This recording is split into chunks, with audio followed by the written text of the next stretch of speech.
Salut à tous, aujourd'hui, nous allons explorer 5 principes psychologiques profonds qui, une fois maîtrisés avec sagesse et éthique, transformeront complètement votre approche des relations humaines.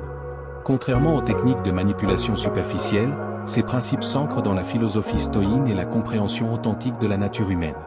Ne vise pas à contrôler qui que ce soit, mais à développer une présence magnétique naturelle basée sur la croissance personnelle et l'intégrité. Comme l'enseignait Marc Aurèle, ce qui trouble les hommes, ce ne sont pas les choses, mais les jugements qu'ils portent sur ces choses. Aujourd'hui, nous allons comprendre ces jugements et ces besoins psychologiques fondamentaux pour créer une connexion plus profonde et authentique. Si vous cherchez à développer une attraction naturelle basée sur la valeur personnelle plutôt que sur des jeux psychologiques, cette vidéo va changer votre perspective. Alors, installez-vous confortablement et plongeons dans ces principes intemporels. Le premier principe que nous devons comprendre concerne un besoin psychologique universel, la soif de reconnaissance authentique. Dans notre société moderne, nous sommes bombardés de validations superficielles à travers les réseaux sociaux, les likes, les commentaires. Cette surexposition crée paradoxalement une famine émotionnelle plus profonde. Les personnes deviennent dépendantes de ces microdoses de dopamine, exactement comme une dépendance chimique. Voici ce que la plupart des gens ne comprennent jamais. Donner de la validation en permanence produit l'effet inverse de celui recherché. C'est comme servir du caviar à chaque repas. Cela perd sa valeur spéciale. Le principe stoïen ici est simple, la rareté crée la valeur. Épictète nous enseignait que nous devons être économes avec nos paroles et nos gestes d'approbation, non par avarice mais par sagesse. Voici un principe pratique testé par la psychologie comportementale. Montrez votre appréciation et votre intérêt 70% du temps, mais gardez 30% d'imprévisibilité respectueuse. Cela ne signifie pas être froid ou calculateur. Cela signifie être authentique dans votre reconnaissance. Quand vous complimentez quelqu'un, que ce soit spécifique et mérité. Au lieu de dire « tu es toujours magnifique », dites « j'admire ta créativité dans la façon dont tu as résolu ce problème aujourd'hui » ou « ton courage face à cette situation difficile m'impressionne ». Les compliments superficiels sur l'apparence sont oubliés en quelques heures. Les compliments sur le caractère, l'intelligence, les efforts et les qualités profondes résonnent pendant des semaines. Pourquoi ?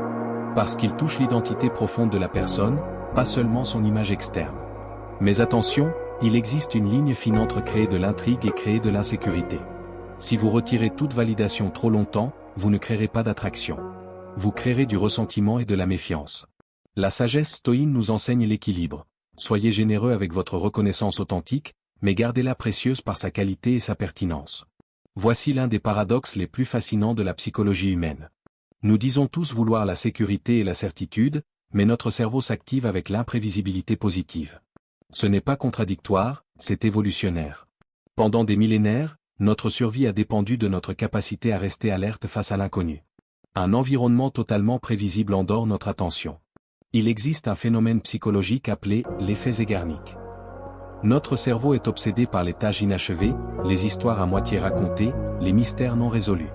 Pensez aux séries télévisées les plus captivantes, elles révèlent assez d'informations pour vous tenir en haleine, mais laissent toujours des questions ouvertes qui vous font revenir.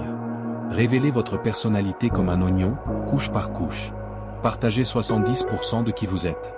Gardez 30% pour les découvertes futures. Je ne parle pas de créer de faux mystères ou de mentir. Je parle de vivre une vie si riche et multifacette qu'il y a naturellement toujours quelque chose de nouveau à découvrir sur vous. Quand quelqu'un vous demande « Comment s'est passée ta journée ?», au lieu de donner un rapport détaillé minute par minute, partagez les moments significatifs. J'ai eu une conversation fascinante qui m'a fait repenser certaines choses, puis orienter la conversation vers eux. Leur curiosité naturelle s'activera. Ils voudront connaître les détails, mais vous les laisserez les découvrir progressivement à travers vos interactions futures. Vous avez environ 90 jours pour prouver que votre mystère a de la substance. 90 jours pour démontrer que vous êtes quelqu'un qui vaut la peine d'être découvert. Si après cette période vous n'avez pas révélé de véritable profondeur, de vraies passions, de vrais projets significatifs, le mystère devient frustration. La clé est d'être transparent sans être prévisible, accessible sans être disponible en permanence, intéressant sans être évident. Comme l'enseignait SCE, chaque jour est un pas vers l'éternité. Faites de chaque interaction un pas vers une découverte mutuelle plus profonde. Voici une vérité que personne n'aime admettre publiquement, nous sommes tous influencés par la perception que les autres ont de nous. C'est l'un de nos instincts sociaux les plus primitifs et les plus puissants. Ce n'est ni bon ni mauvais. C'est simplement humain. Pendant des millénaires, notre survie a dépendu de notre statut dans le groupe. Ceux qui étaient valorisés par la communauté avaient accès aux meilleures ressources et opportunités. Quand les autres nous perçoivent comme valables, désirables, respectables, cela active un mécanisme psychologique profond chez ceux qui nous observent. C'est comme un système de validation sociale automatique. Si d'autres personnes de qualité nous recherchent, nous apprécient, nous respectent, cela signale que nous possédons quelque chose de précieux. Mais attention, utiliser ce principe de manière manipulatrice ou superficielle est l'opposé de la philosophie stoïque. La vraie approche consiste à développer une valeur authentique qui attire naturellement le respect et l'admiration. Marc Aurèle nous rappelait, la meilleure revanche est de ne pas ressembler à son ennemi. De même, la meilleure façon d'être désiré est de ne pas désirer désespérément l'attention des autres. Comment développer une valeur sociale authentique? Excellez dans votre domaine. Devenez vraiment bon dans ce que vous faites. L'excellence attire naturellement le respect. Soyez généreux avec votre aide. Les personnes de valeur ajoutent de la valeur aux autres. Partagez vos connaissances, votre temps, vos ressources quand c'est approprié. Maintenez vos standards. Ayez des principes clairs et tenez-vous-y. Les gens respectent ceux qui ont des limites saines. Cultivez des relations de qualité. Entourez-vous de personnes qui vous élèvent et que vous élevez en retour. Quand vous êtes dans un environnement social, soyez naturellement charismatique avec tout le monde. Non pas pour susciter la jalousie, mais parce que c'est votre nature d'être quelqu'un de bien. Quand les autres voient que vous êtes recherché pour vos conseils, votre compagnie, votre expertise, ils perçoivent instinctivement votre valeur. La différence cruciale est que vous n'êtes pas disponible pour n'importe qui par désespoir, mais vous choisissez avec qui passer votre temps de qualité par discernement. Ce principe est une arme à double tranchant. Trop peu et vous paraissez sans valeur sociale, trop et vous paraissez inaccessible ou arrogant. La clé est de montrer occasionnellement que vous avez des options, que vous êtes apprécié, que vous pourriez être ailleurs, mais que vous choisissez consciemment d'être présent ici et maintenant. Voici la différence cruciale que 95% des personnes ne comprennent pas, les gens n'ont pas besoin que vous résolviez tous leurs problèmes. Ils ont besoin que vous soyez leur ancre émotionnelle pendant les tempêtes. Quand quelqu'un partage ses difficultés avec vous, l'instinct masculin traditionnel est de passer immédiatement en mode solution. Nous pensons que notre valeur réside dans notre capacité à réparer ce qui est cassé. Mais voici ce qui se passe réellement. Quand vous vous précipitez pour résoudre chaque problème, vous communiquez inconsciemment que vous pensez que cette personne n'est pas capable de gérer sa propre vie. Marc Aurèle, qui dirigeait un empire, comprenait que le vrai leadership ne consiste pas à contrôler chaque situation, mais à maintenir son calme intérieur pendant que les autres perdent le leur. Vous avez le pouvoir sur votre esprit, pas sur les événements extérieurs. Réalisez ceci et vous trouverez la force. Être une ancre émotionnelle signifie que votre état interne ne dépend pas de l'état interne des autres. Si quelqu'un est stressé, vous restez calme. Si quelqu'un s'inquiète, vous gardez la perspective. Non pas parce que vous ne vous souciez pas de leurs sentiments, mais parce que quelqu'un doit rester solide pour que l'autre puisse se reposer. Quand quelqu'un vous parle de ses problèmes, au lieu de sauter immédiatement aux solutions, essayez, ça semble vraiment difficile, raconte-moi ce qui s'est passé. Vous montrez que vous pouvez contenir leurs émotions sans être submergé par elles. Vous créez un espace sûr où ils peuvent s'exprimer sans avoir à porter le poids de vos réactions émotionnelles. Et non, il ne s'agit pas d'être froid ou déconnecté. Il s'agit d'être la présence apaisante dont ils ont besoin. Vous êtes émotionnellement présent sans être émotionnellement réactif.